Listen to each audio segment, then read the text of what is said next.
Hello all, just a friendly reminder, there's only around 4 days left on the limited edition Name Explain figurine campaign, so if you want your own teeny tiny little pocket Patrick, now is the time to order one because they simply won't be available for much longer. There will be a link down below for where you can order yours today. Not only do you get a really cool figurine, you're helping Name Explain as a channel in a really awesome way, so please do go check it out. Okay, on with today's video. I've always found it fascinating when languages end up in places you wouldn't really expect them to, like how French is spoken in Canada, or how there's a Welsh speaking community in Argentina of all places. And in the past we've even covered how Jamaica ended up with many settlement names that are of Spanish and English origin. I just love looking into the journeys languages have taken across our globe, and where they have found new homes for themselves. However, all these examples are languages travelling to the west. Well, the part of the globe we've designated the west anyway. It's a bloody sphere, it's all west if you go far enough. Anyway, Westwood ramble aside, do we have stories of languages travelling, for lack of a better term, to the east? Well, yes. Across Asia, languages such as English, French, Spanish and Dutch have made themselves at home. These were in countries such as modern-day Indonesia, Vietnam and the Philippines. Though what about the single largest nation that's completely in Asia? Sorry Russia. China. Now, I've never actually been to China properly myself, but to me, China has always seemed like a country that has shaped its own identity with little outside influence. The nation has faced outside influence in the past, but not to the same level as other nations did, like nearby India or Canada across the Pacific. The idea of a foreign language being spoken in China just seems odd to me, like there being Welsh speakers in Argentina, but as we know, that is the case. However, there are two particular parts of China that have welcomed other languages, and this can be seen in the place names in these parts of the nation. And of course, I'm talking about Hong Kong and Macau. Now, hold up, I hear your keyboards raging in the comment section over what I just said. I imply that Hong Kong and Macau are parts of China, and well, they are, and they aren't, kind of. It's confusing. Hong Kong and Macau are both known as Special Administrative Regions, or SARs for short. This means that both these places have their own autonomy, but from a higher power are controlled by the People's Republic of China. However, despite being ultimately controlled by China, Hong Kong and Macau have their own money, passports, flags, government infrastructures and legal systems. You even have to go through border control to go between Hong Kong/Macau into mainland China. This all relates to China's one country, two systems principle, in that socialism and capitalism can exist in one nation, as it does across mainland China and the SARS respectively. So these two places are very much like their own nation/city states, though not quite. And I just need to emphasize that this is a hugely debated topic and may be relevant at the time you're watching this video, so feel free to be angry at me down in the comments. Anyway, as these two places are SARs, it means they have more unique identities and unique histories compared to mainland China that led them to being what they are today. And these unique histories can be best seen in the place names that litter these SARs. Hong Kong has English place names and Macau has Portuguese place names. And on top of this, English and Portuguese are official languages in Hong Kong and Macau respectively too.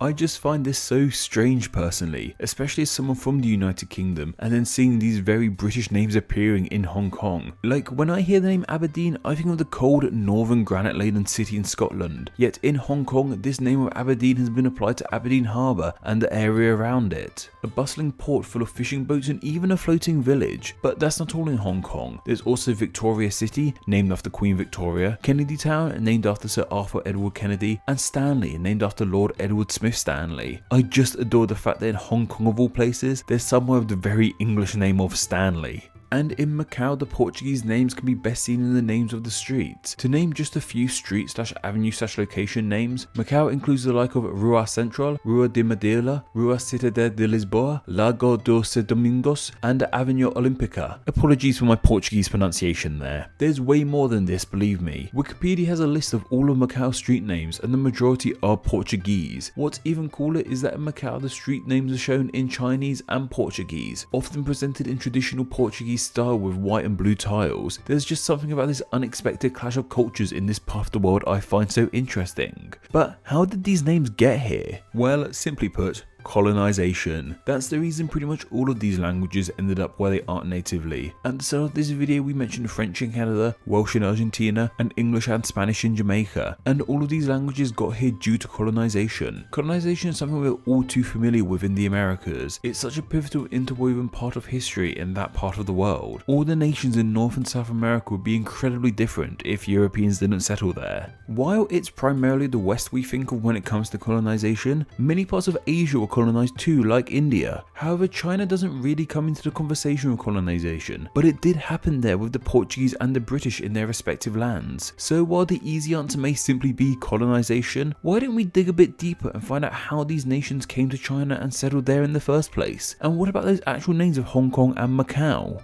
Let's start with Hong Kong. In the past, the city was a major trading point in Asia. It's believed that the city was especially popular for trading incenses, most noticeably with argylwood censers that still fetch a huge amount of money to this day. And because of this, the aforementioned Aberdeen Harbour was called the Incense Port / Fragrant Harbour by the locals at the time. And in Cantonese, Fragrant Harbour is translated to meaning Hyung Gong. So when the British came to the land, they took in the amazing smells in the air. And when they asked the locals what this land was called, they got Hyung Gong as an answer, and this Chinese name over the years became corrupted / anglicized into what it is today. Though, how did Hong Kong become British? Well, this all began with the first Rubber Duck War. Now, for the record, YouTube can be strict when mentioning certain things by name, including narcotics, so I'm using the word rubber duck instead. If you don't know what war I'm talking about, I'm sure the comments will fill you in. The first Rubber Duck War lasted between 1839 to 1842 and evolved from a trade dispute between China and Britain. The Chinese would not pay for British goods with any currency, but would only sell their goods to the British in exchange for silver, which meant Britain was running out of the precious metal.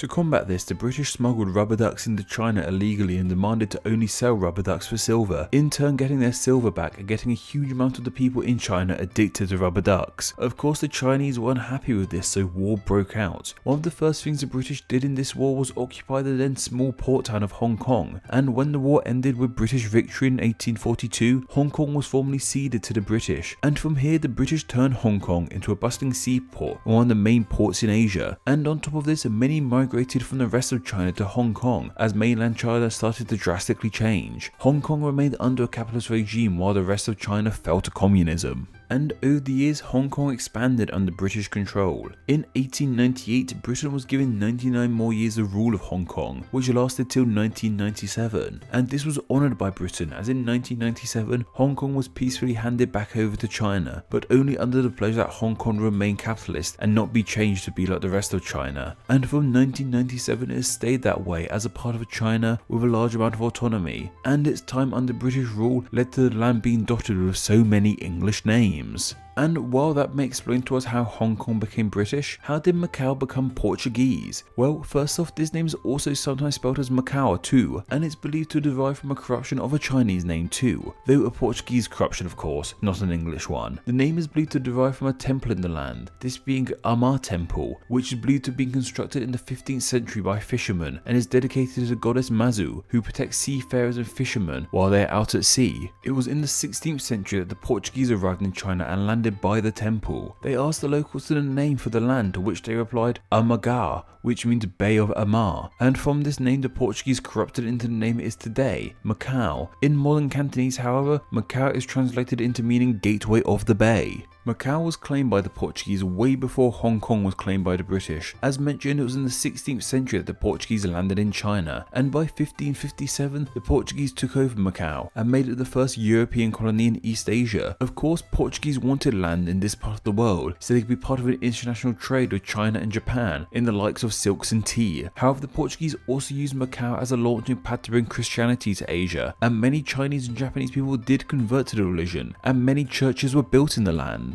However, by the 19th century, Macau's time as the most popular European port in Asia came to an end. This was of course due to how much more popular Hong Kong had become under the rule of the British. This relegated Macau to being a much smaller, more peaceful place, and it stayed this way for some time. Its population started to uptake during the World Wars and the Cultural Revolution, as many Chinese refugees migrated there during these times. And as Macau became more developed like Hong Kong, it stayed under Portuguese rule. It was in just 1999 that the Portuguese agreed to give Macau back to the Chinese, but only under the same agreement that Hong Kong got in 1997, just 2 years earlier. So while Macau is now under Chinese control, its Portuguese origins remain in its street names, among other things. As I mentioned at the start of this video, I'm constantly fascinated by things like this, when languages and elements from one nation find themselves at home somewhere else in the world, and the English and Portuguese names of Hong Kong and Macau are great examples of this. This is a part of the world with a very interesting history, and just a small part of that history can be seen in these names. Hong Kong and Macau was suggested by Ekmal Sukarno, and thanks to their suggestion, they will now be honoured as Name Explain's patron saint of Hong Kong and Macau. Do you have a good idea for somewhere that's name could be covered in a Name Explain video? If so, then please consider donating on Patreon. Just $1 a month helps keep the channel running and earns you a weekly chance to suggest somewhere to be turned into a video, and you too could be a Name Explain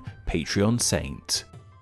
Thank you to all my patrons who support Name Explain on a monthly basis. Name Explain depends on small monthly donations from fans like you to help keep the channel running. Just a small amount of $2 a month helps in a huge way, grants you patron exclusive Name Explain extras, and gets your name here with all these awesome people. Thank you.